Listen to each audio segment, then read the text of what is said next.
አርእስተ ዜና። በትግራይ በተፈጸመው የድሮን ጥቃት በንጹሃን ላይ ጉዳት አደረሰ።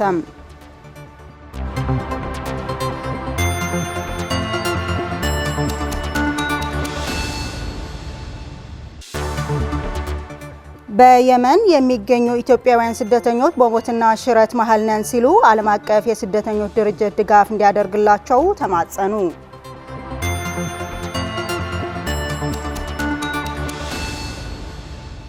ሰላም ጤና ይስጥልኝ ተመልካቾቻችን፣ ከትግራይ ቴሌቪዥን የአማርኛ ቋንቋ ዜናዎቻችን ይዘን ቀርበናል። ከዜናዎቹ ጋር ማዕድ ኃይለ።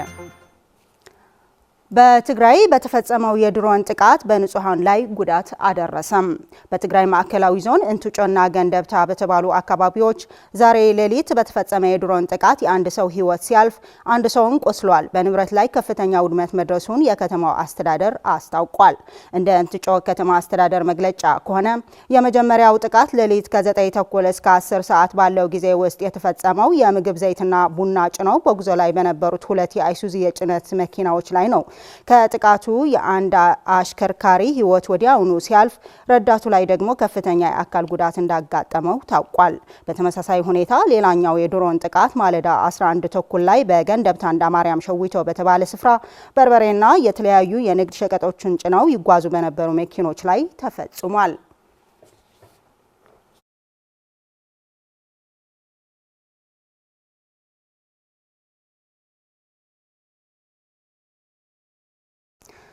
የአሜሪካ ምክር ቤት የውጭ ጉዳይ ኮሚቴ በትግራይ ዳግም የተፈጠረውን ግጭት በአስቸኳይ እንዲቆምና የፕሪቶሪያው ስምምነት ሙሉ በሙሉ እንዲተገበር ጥሪ አቅርቧል። ሁኔታው አሁን ያለውን የሰብአዊ ቀውስ የሚያባብስና በአጠቃላይ የቀጠናው አለመረጋጋትን አደጋ ላይ ይጥላል ሲል የምክር ቤቱ የውጭ ጉዳይ ኮሚቴ አስታውቋል። ታደሰ ልጅ አለም። የአሜሪካ ምክር ቤት የውጭ ጉዳይ ኮሚቴ በትግራይ ዳግም የተፈጠረውን ግጭት በአስቸኳይ እንዲቆምና የፕሪቶሪያው ስምምነት ሙሉ በሙሉ እንዲተገበር ጥሪ አቅርቧል።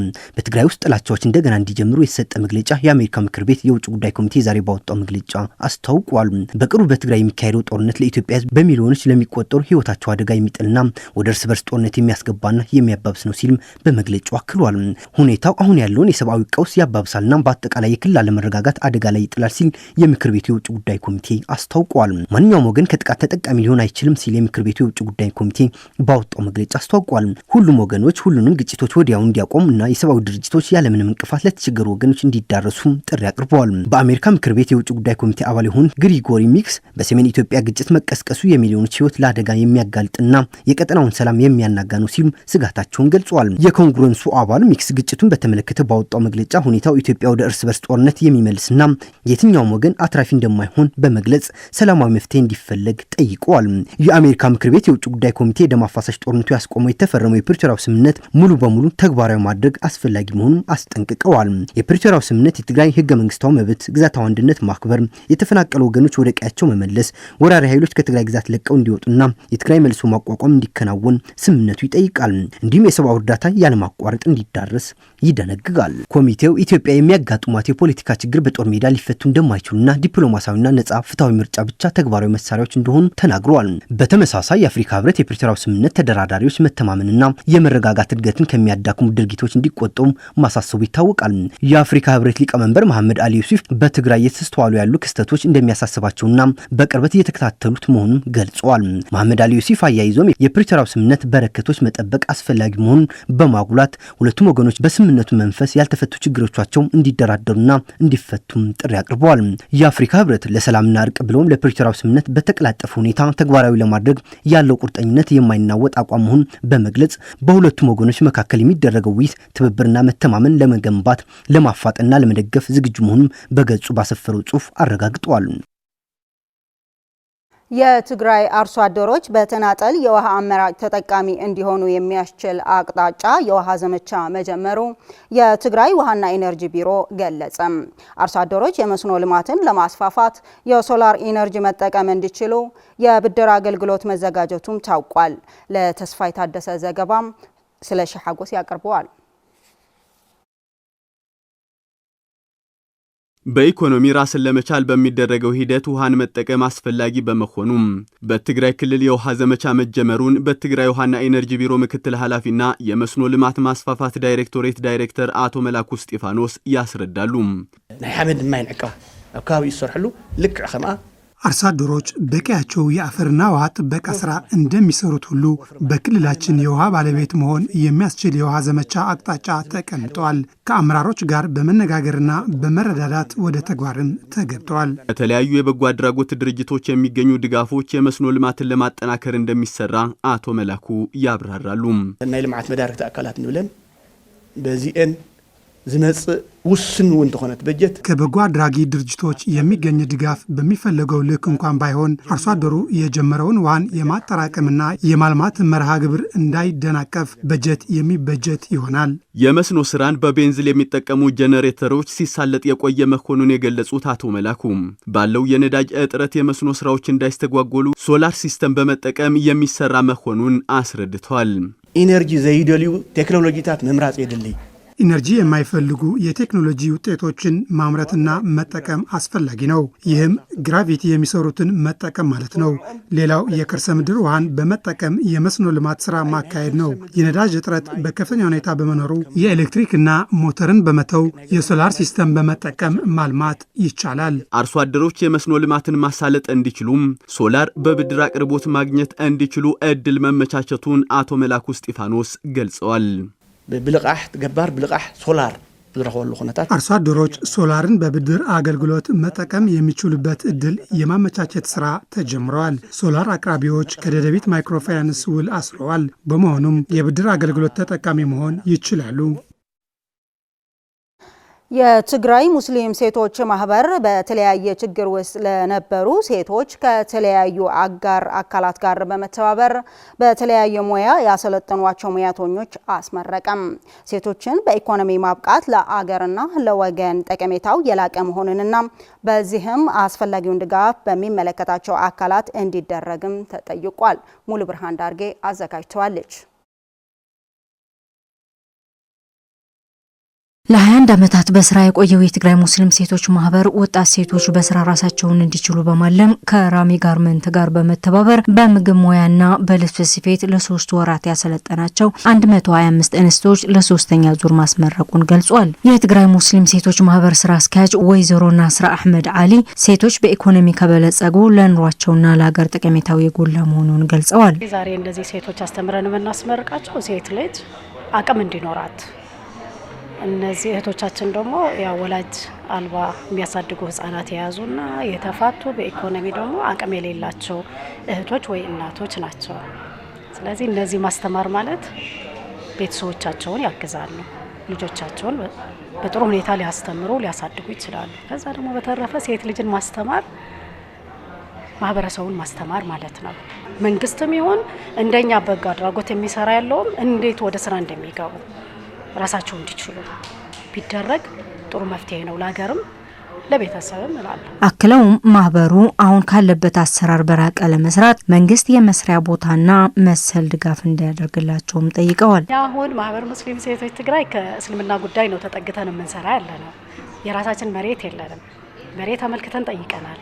መስሪያ ቦታ ቢሰጠን ለነዛ ለሚታገዙ ብቻ ሳይሆን 15 ጀምዕያ እናቶች ከጎናችን ሆነው እናቶቻችን የደከሟሉ እነሱም እንዲሰሩበት እንደዛ አቅም ለሌላቸው በኢኮኖሚም ለነሱም እያሰሩ ራሳችን እንድንደጋገፍ መስሪያ ቦታ ቢሰጠን መንግስት ይጠይቃል። የራሚ ጋርመንት መስራችና ባለቤት አቶ ድሪስ አብደላ ሴቶችን በሙያ ማብቃት ህብረተሰብን ማብቃት መሆኑን ገልጸው በሙያ ያሰለጠኗቸውን ከአገር ውጭ በመላክ ተጠቃሚ እንደሚያደርጉም ገልጸዋል። የኛ ድርጅት እነዚህ ሴቶች ማብቃት በሚለው ዙሪያ ላይ ከማህበር ሙስሊም ደቀንስ ጋር በመተባበር ለ125 የሚሆኑ ሴቶች ስልጠና ሰጥተናል። እነዚህ ልጆች ሰልጥኖ ሰርቲፊኬት ሲይዙ ሳይሆን ማብቃትም ስላለብን አብቅተናል።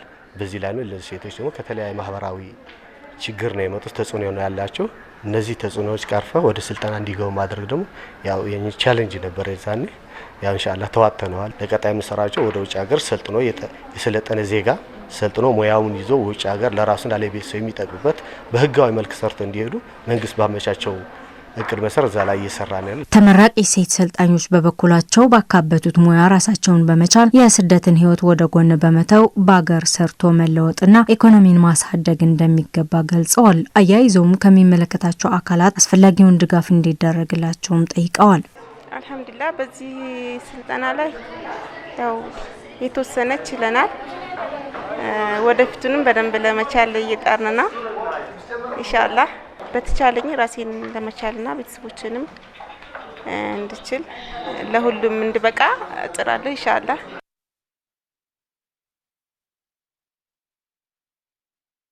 በምረቃ ስነ ስርዓቱ የተገኙት የትግራይ እስልምና ጉዳዮች ዋና ጸሐፊ ሐጅ መሐመድ ካህሳይ ከችግሮቻቸው እንዲላቀቁ መርዳት እንደሚገባ መልእክታቸውን ያስተላለፉ ሲሆን የትግራይ ሙስሊም ሴቶች ማህበር በ1997 ዓ.ም የተመሰረተ ሲሆን በአሁኑ ሰዓትም ከ700 በላይ አባላት እንዳሉት ለማወቅ ተችሏል።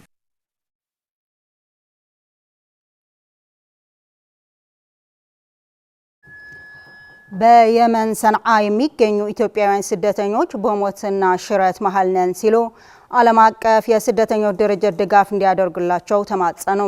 የተባበሩት መንግስታት የስደተኞች ኮሚሽን በአውሮፓውያኑ አቆጣጠር ከታህሳስ 30 2025 ወዲህ በሰንዓ የነበረው ቢሮውን መዝጋቱ የሚታወቅ ነው። ሰሎሞን አስመላሽ በየመን ሰንዓ የሚገኙ ኢትዮጵያውያን ስደተኞች በሞትና በሽረት መሃል ነን ሲሉ ዓለም አቀፍ የስደተኞች ድርጅቶች ድጋፍ እንዲያደርግላቸው ተማጸኑ። የስደተኞች ማህበረሰብ የኮሚቴ አባል ጀማል ጀይላን በድርጅቶቹ ይደረግላቸው የነበረውን ድጋፍ በመቋረጡ ላለፈው 1 ወር ከፍተኛ ችግር ላይ መውደቃቸው ለቢቢሲ ተናግረዋል። እርዳታ ይሰጡ የነበሩ መንግስታዊ ያልሆኑ ድርጅቶችና የተባበሩት መንግስታት የስደተኞች ድርጅት በአጠቃላይ ቢሮአቸውን በመዝጋታቸው ከዚህ ቀደም በድርጅቶቹ አማካኝነት የሚያገኙትን የሕክምና ድጋፍና የስደተኝነት ወረቀት እድሳት መቆሙን አቶ ጀማል አስረድተዋል። ይህንን ተከትሎም የታመሙ መድኃኒት አያገኙም፣ የስደተኞች የወረቀት የሌላቸው ኢትዮጵያውያን ደግሞ እየተያዙ እየታሰሩ ነው፣ በጣም እየተሰቃዩ ነው ብለዋል። ቀድሞ ከተባበሩት መንግስታት የስደተኞች ኮሚሽን በነጻ የሚያገኙት የስደተኞች ወረቀት እድሳት አገልግሎት መቆሙን ተከትሎ ለከፍተኛ የሕክምና ወጪ ተዳርገናል ብለዋል። ከዚህም ባሻገር ቤተሰብ ያላቸው ኢትዮጵያውያን ወረቀት ማሳደስ ባለመቻላቸው ልጆቻቸውን ከትምህርት ቤት ለማስቀረት መገደዳቸውን አቶ ጀማል ለቢቢሲ አስረድተዋል። የተባበሩት መንግስታት የስደተኞች ኮሚሽን በአውሮፓውያኑ ታህሳስ 30 2025 ወዲህ በሰንዓ የነበረውን ቢሮውን እንደዘጋ አቶ ጀማል ተናግረዋል። ይህን ተከትሎም ከድርጅቱ ጋር ይሰሩ የነበሩ አጋር መንግስታዊ ያልሆኑ ተቋማት ስራቸውን ለማቆም በመገደዳቸው ለከፍተኛ ችግር ተጋልጠናል ብለዋል። ዋነኛዋ መተላለፊያ በሆነችው የመን ውስጥ በርካታ ኢትዮጵያውያን አስቸጋሪ ሁኔታዎችን እንደሚገጥማቸው በተደጋጋሚ ሲነገሩም ቆይተዋል።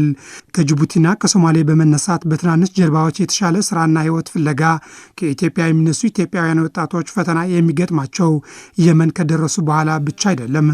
በተደጋጋሚ እንደተዘገበውና የመንግስታቱ ድርጅት የስደተኞች ድርጅት መረጃ እንደሚያመላክቱት በየጊዜው በባህር ላይ በሚደርሱ አደጋዎች በርካቶች እንደወጡ ቀርተዋል።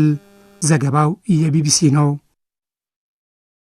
መጨረሻም የፕሬዝዳንት ዶናልድ ትራምፕ አስተዳደር ወደ 16 ቢሊዮን የሚጠጋ ዶላር የሚከፈልባቸው የተለያዩ ዘመናዊ የጦር መሳሪያዎችን ለእስራኤልና ለሳውዲ አረቢያ እንዲሸጡ ፈቀደች።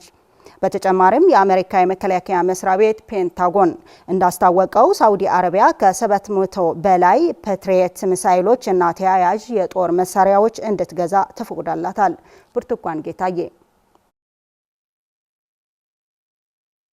የፕሬዝዳንት ዶናልድ ትራምፕ አስተዳደር ወደ 16 ቢሊዮን የሚጠጋ ዶላር የሚከፈልባቸው የተለያዩ ዘመናዊ የጦር መሳሪያዎችን ለእስራኤልና ለሳውዲ አረቢያ እንዲሸጡ ፈቀደ። ይህ በአሜሪካ የውጭ ጉዳይ መስሪያ ቤት በኩል ይፋ የተደረገው የባለ ብዙ ቢሊዮን ዶላር የአሜሪካ የጦር መሳሪያ ሽያጭ የተፈቀደው በባህረ ሰላጤው አካባቢ አሜሪካ በኢራን ላይ ጥቃት ትፈጽማለች በሚል ከፍተኛ ውጥረት በተፈጠረበት ጊዜ ነው። የጦር መሳሪያዎቹ የሚሸጡት ደግሞ የኢራን ዋነኛ ጠላት ለሆነችው እስራኤልና በአይነ ቁራኛ ለምትጠብቃት ሳውዲ አረቢያ ነው። አሜሪካ በዚህ ውሳኔዋ ከፍተኛ ገንዘብ የሚያስገኘው የጦር መሳሪያን በ9 ቢሊዮን ዶላር ለሳውዲ አረቢያ እንዲሁም ከ6.5 ቢሊዮን ዶላር በላይ ደግሞ ለእስራኤል ሽያጭ ይፈጸማል። የአሜሪካ የውጭ ጉዳይ ሚኒስቴር ባወጣው መረጃ በ4 ቢሊዮን ዶላር በሚጠጋ ገንዘብ 30 አፓቼ የተባሉ የጦር ሄሊኮፕተሮችና በቀሪው ደግሞ የእግረኛ ወታደሮች የውጊያ ተሽከርካሪዎች ለእስራኤል ይሸጥላታል። በተጨማሪም የአሜሪካ የመከላከያ መስሪያ ቤት ፔንታጎን እንዳስታወቀው ሳውዲ አረቢያ ከ700 በላይ ፓትሪየት ሚሳኤሎችና ተያያዥ የጦር መሳሪያዎች እንድትገዛ ተፈቅዶላታል። ተመልካቾቻችን ለሰዓቱ ያዝናቸው ዜናዎቻችን በዚህ አበቁ። መልካም ቆይታ ይሁንላችሁ።